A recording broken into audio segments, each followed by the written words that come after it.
Hello दोस्तों, मैं मुकेश स्वागत करता हूं आप सभी का हमारे YouTube चैनल एपीसी एकेडमी पे। तो दोस्तों, आज हम डिस्कस करेंगे दिसंबर 2020 में हुए टेट एग्जाम के क्वेश्चंस को, और इस वीडियो में हमने जो है पॉलिटी सेक्शन के क्वेश्चंस को लिया हुआ है।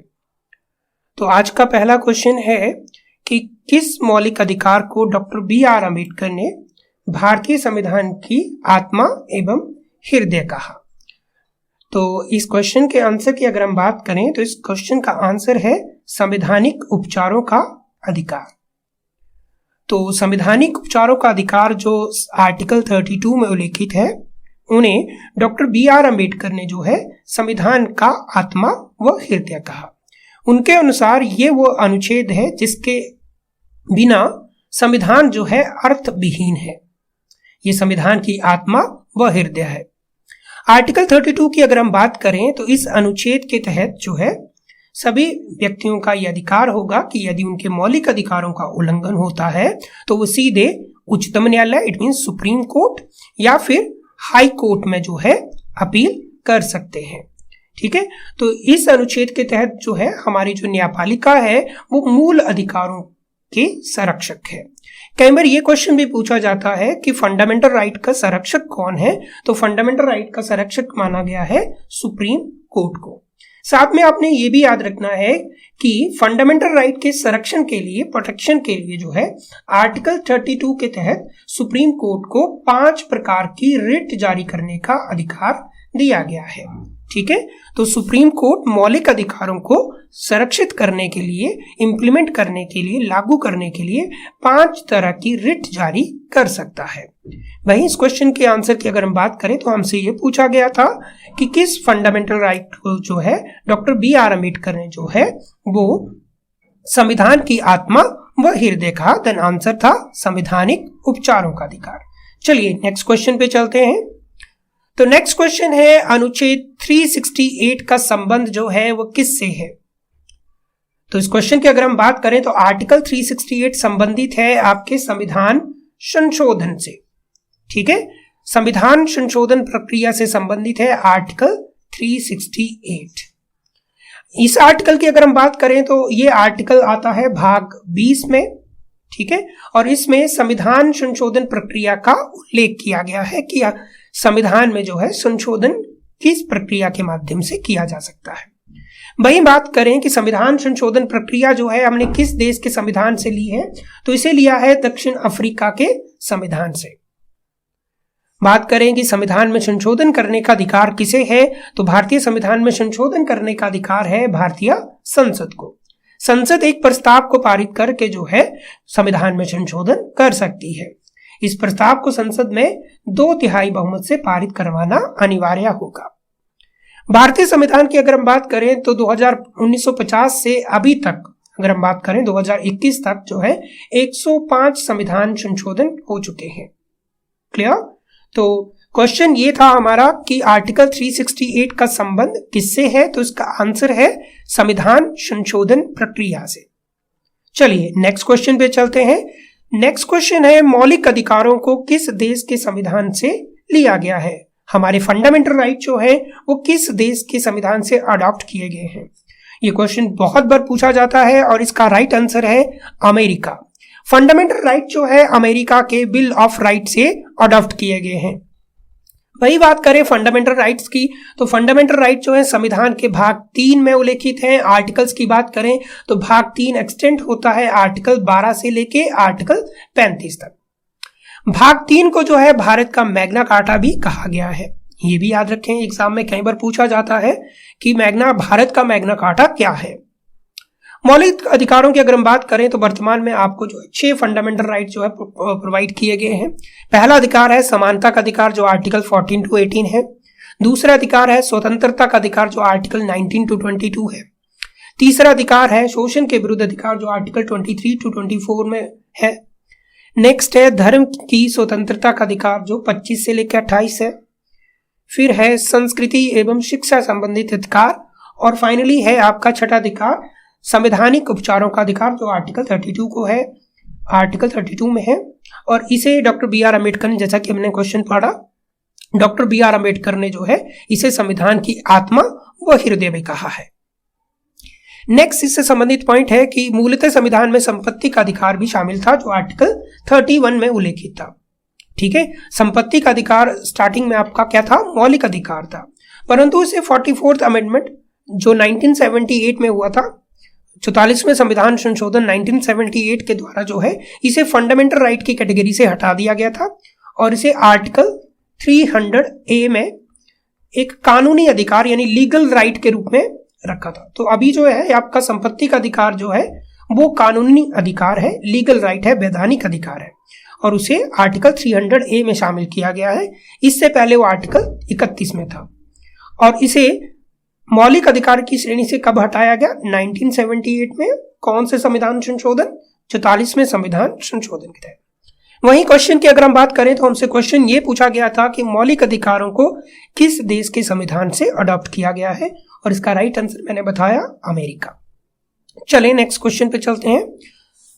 नेक्स्ट क्वेश्चन है, भारत के राष्ट्रपति पद के लिए न्यूनतम निर्धारित आयु कितनी है? तो ये बहुत ही आसान क्वेश्चन है, इसका आंसर है 35। तो आर्टिकल 58 में जो है राष्ट्रपति के लिए योग्यता बताई गई है कि राष्ट्रपति बनने के लिए कौन व्यक्ति योग्य माना गया है। तो इसमें बताया गया है कि वो व्यक्ति भारत का नागरिक होना चाहिए।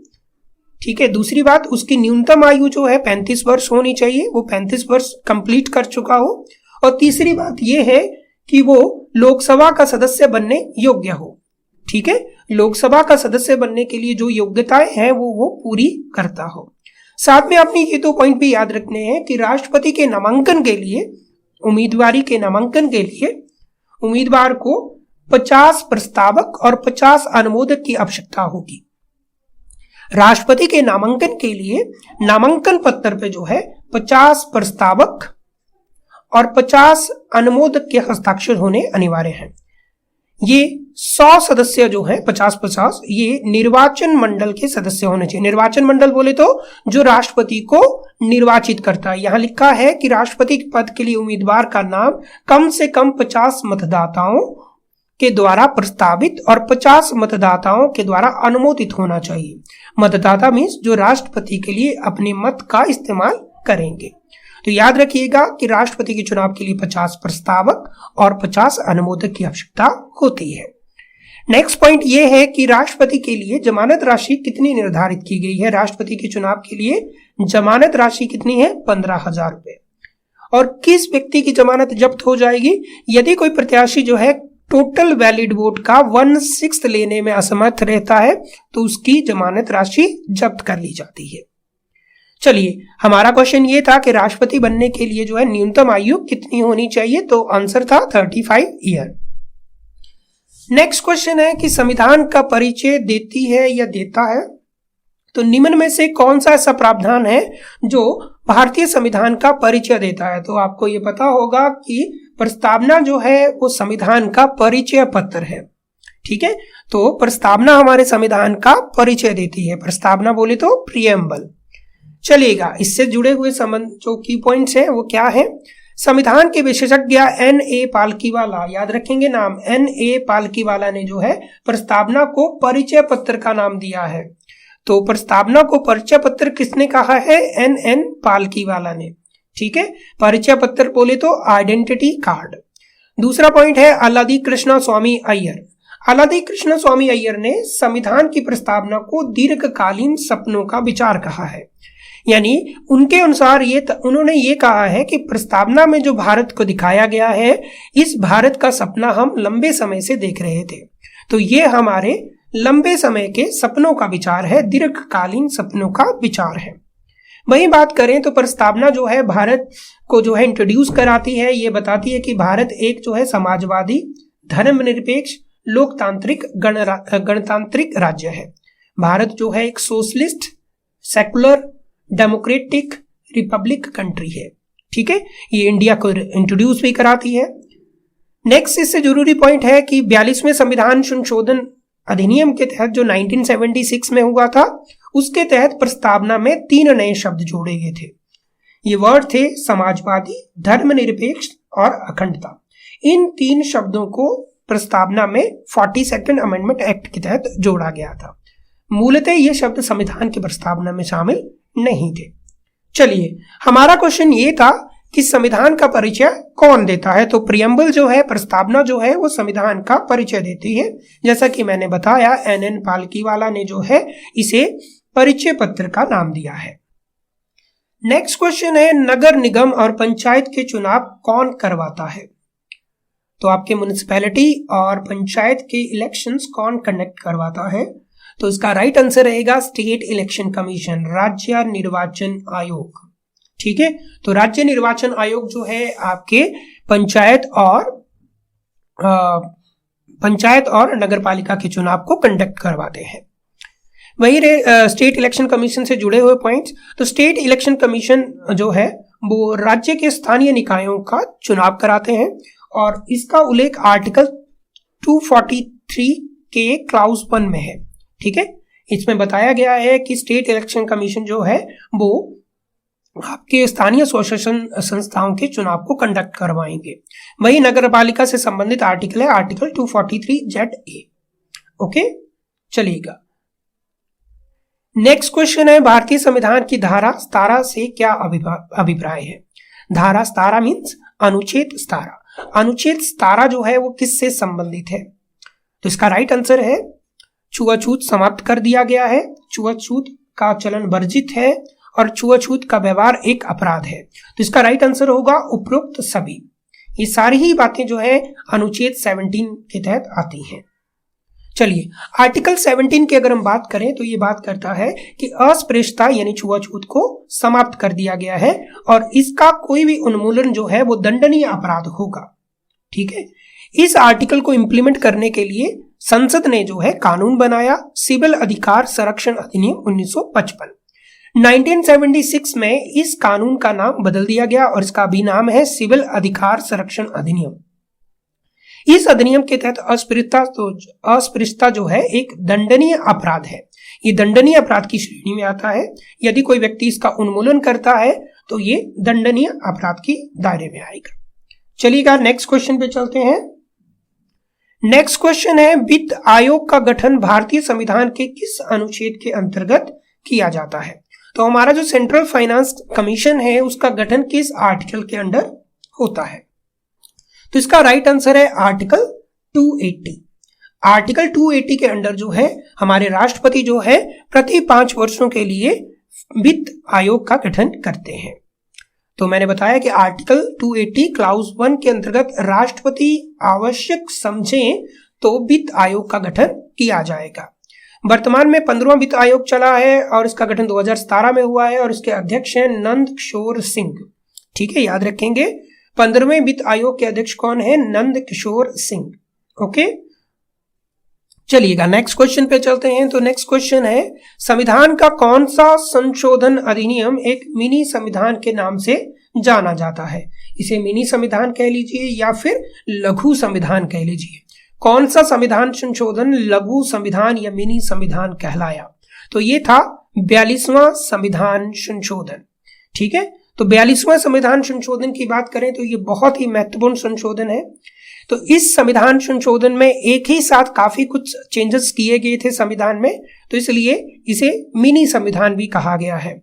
मैं बता दूं आपको कि ये आपातकाल के दौरान हुआ था। तो 1975 में जो इमरजेंसी लगी थी, नेशनल इमरजेंसी, तो उसके दौरान इसे कंडक्ट किया गया था। तो 42वां संविधान संशोधन की अगर हम बात करें तो इसे स्वर्ण सिंह समिति की रिकमेंडेशन से लाया गया था। तो उनकी रिकमेंडेशन से हमने फंडामेंटल ड्यूटी को संविधान में जोड़ा। तो इसके लिए एक नया भाग संविधान में जोड़ा था, भाग 4 क, जिसमें हमने नागरिकों के मौलिक कर्तव्यों को शामिल किया था। इसके अलावा इसमें और काफी चेंजेस हुए थे, उनमें से मैंने जरूरी लिखे हैं, जैसे कि कैबिनेट की सलाह मानने के लिए राष्ट्रपति को बाध्य करने का प्रावधान। दूसरा, संविधान की प्रस्तावना में इन 3 शब्दों को जोड़ना, ये मैंने अभी आपको पीछे क्वेश्चन में भी बताया। लोकसभा तथा राज्य विधानसभा के कार्यकाल को 5 वर्ष से 6 वर्ष कर देना।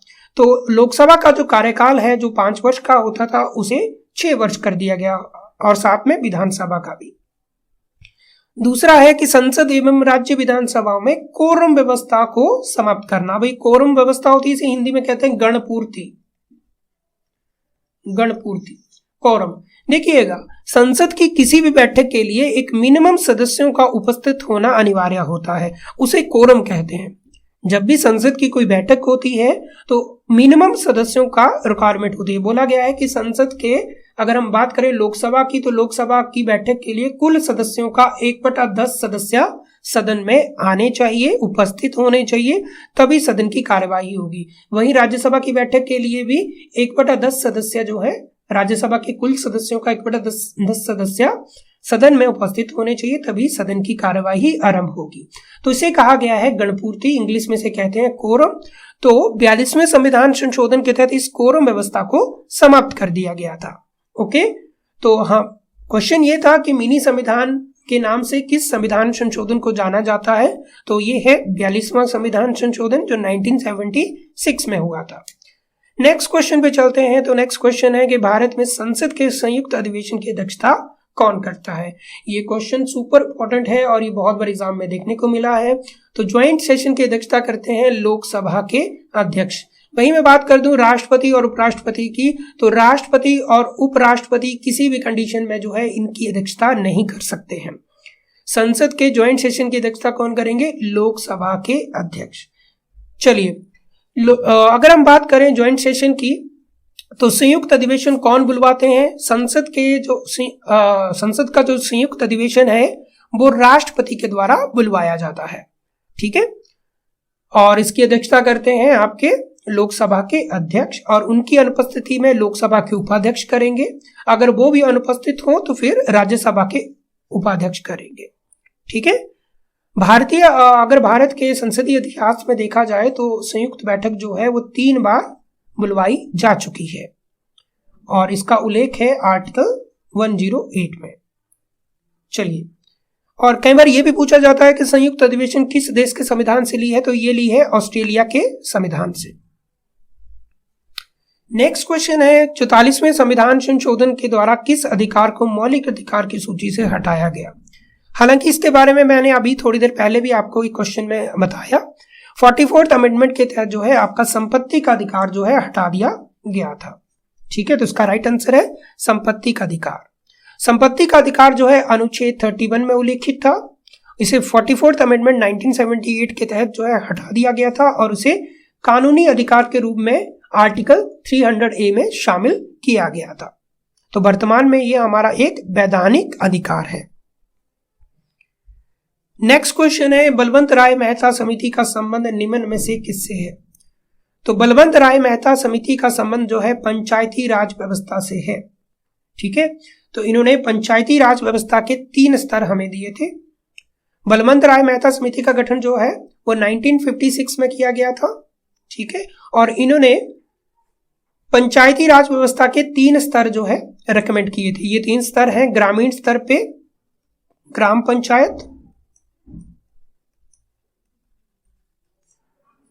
खंड स्तर पर पंचायत समिति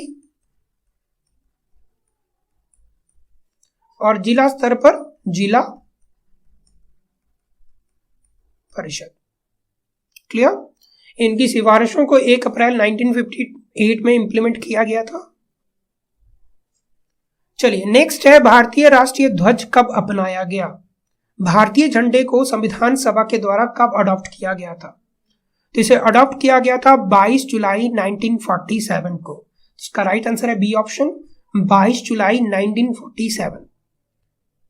ठीक है, अगर हम इसके डिजाइनर की बात करें तो सेना में काम कर चुके पिंगली वेंकैया ने जो है हमारे भारतीय झंडे को डिजाइन किया था, और संविधान सभा में भारतीय झंडे से संबंधित एक समिति का गठन भी होता है, इसे कहते हैं झंडा समिति। तदर्थ थी ये। ठीक है, तदर्थ होता है एडहॉक, एडिशनल।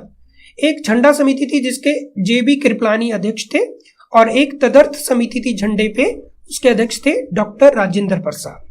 ठीक है, याद रखेंगे अगर आपसे पूछा जाए झंडा समिति के अध्यक्ष कौन थे, तो झंडा समिति के अध्यक्ष थे जे बी कृपलानी। वहीं वर्ड अगर तदर्थ लगा है, तदर्थ का मीनिंग होता है एडहॉक, एडिशनल। एक एडिशनल कमेटी बनी थी, तब आंसर होगा doctor Rajendra Prasad. Next question है, भारत के संविधान में शिक्षा का विषय किस सूची में है? ठीक है, तो मैं आपको बता दूं कि केंद्र और राज्य की शक्तियों के विभाजन से संबंधित जो है 3 सूचियां 7वीं अनुसूची में उल्लेखित है। तो वो सूचियां हैं संघ सूची, राज्य सूची, समवर्ती सूची। तो इस क्वेश्चन में पूछा गया है कि जो शिक्षा है उसे किस सूची में शामिल किया गया है? तो शिक्षा जो है वो समवर्ती सूची का विषय है। ठीक है, याद रखेंगे, शिक्षा को समवर्ती सूची के विषय में शामिल किया गया है। इट मीन्स शिक्षा के संबंध में केंद्र भी कानून बना सकता है और राज्य भी कानून बना सकता है। अगर हम बात करें समवर्ती सूची की, तो समवर्ती सूची की अवधारणा जो है ऑस्ट्रेलिया के संविधान से ली गई है। और इसकी बात करें तो समवर्ती सूची में वर्तमान में जो है वो 52 विषय हैं। इससे पहले 47 विषय हुआ करते थे, अभी इसमें 52 विषय हैं। 42वें संविधान संशोधन 1976 के तहत 5 विषय जो है वो राज्य सूची से हटाकर समवर्ती सूची में शामिल किए थे। ये विषय थे शिक्षा, वन, नापतोल, वन्य जीव व पक्षियों का संरक्षण, ठीक है, वन एवं वन्य जीवों का संरक्षण, और एक है न्याय का प्रशासन। इन 5 विषयों को जो है राज्य सूची से हटाकर समवर्ती सूची में शामिल किया गया था और इस तरह से समवर्ती सूची में विषयों की संख्या हो गई थी 52। वर्तमान में इसमें 52 विषय हैं। चलिएगा, तो ये था आज का हमारा वीडियो। आई होप कि आपको ये वीडियो अच्छा लगे। अगर ये वीडियो आपको अच्छा लगे तो हमारे यूट्यूब चैनल को सब्सक्राइब कीजिएगा और इस वीडियो को लाइक कीजिएगा। आज के लिए धन्यवाद। Thank you.